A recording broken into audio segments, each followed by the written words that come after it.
In a world where self-sufficiency is increasingly valued, the idea of homeowners producing their own food is gaining momentum.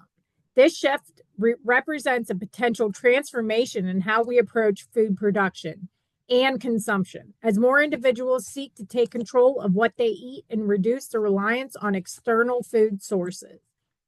The concept of homegrown sustenance is becoming an appealing prospect. This movement towards decentralized food production has the potential to reshape our relationship with the food we consume and the environment in which it is produced. It is not difficult to imagine a scenario in which homeowners start producing their own food markets and largely recalculate the economic stability. This could change local economies forever if most households in a locality started down the path of a self-sufficiency. Other kinds of businesses that stand to gain from this movement include farmers markets as well as local gardening supply stores selling seeds, soil, and equipment. At the same time, businesses reliant on commercial foodstuff would probably lose in the process. One implication of self-sufficiency is a different kind of local economy, relying upon bartering and trading goods and services.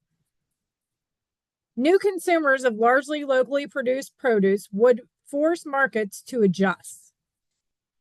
Sales of gardening tools would climb where supermarkets would start to hemorrhage money. These industries propping up industrial food production, transportation, and packaging, among them, would contract. Some losses would be mitigated by the development of a few new niche markets in such areas as urban and agriculture, organic farming, and sustainable living. Food independence opens path to economic security at levels of the individual and community. Unaffected by unstable food price pressures, family budgets may be more predictable. Self-sufficient communities might survive during hard economic times since their dependence on any other sources of food wouldn't be minimal. In contrast, adjustments to the wider economy would be turbulent in the event of a contraction in commercial food production and consumption.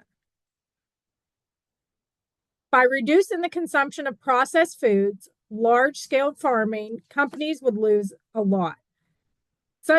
Such companies may lay off at some of the employees, and this reduces the potential contribution of the sector to the gross domestic product.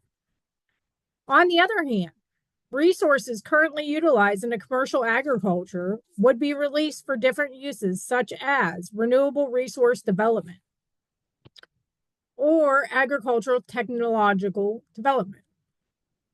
That could open up a new economic opportunity.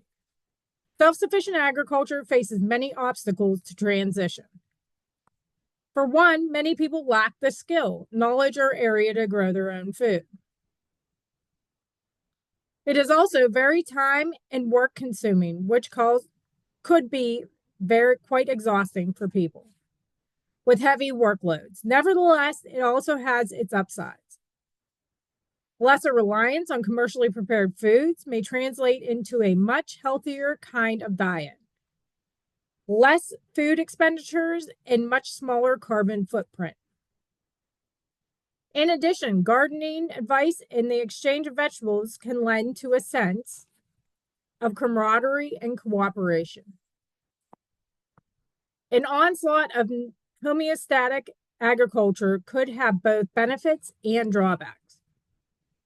It would overturn local economies and global food markets, reshaping in a large part the concept of economic stability.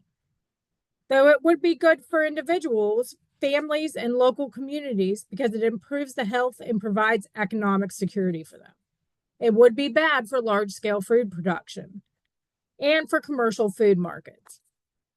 As a result, we would have to become much more creative and prepare to shift to a green and sustainable economy. It is in the sense with more self-reliance that the idea of a homeowner growing one's food catches on. What this portrays is the way in which likely occasions of both their eating and producing habits are changing. The more people look to be less dependent on others for their food, the more the idea of self-sustaining nutrition becomes appealing. This represents a shift in decentralizing food production as a way of redefining how we would relate, not only to our food, but also to the landscape it is produced within.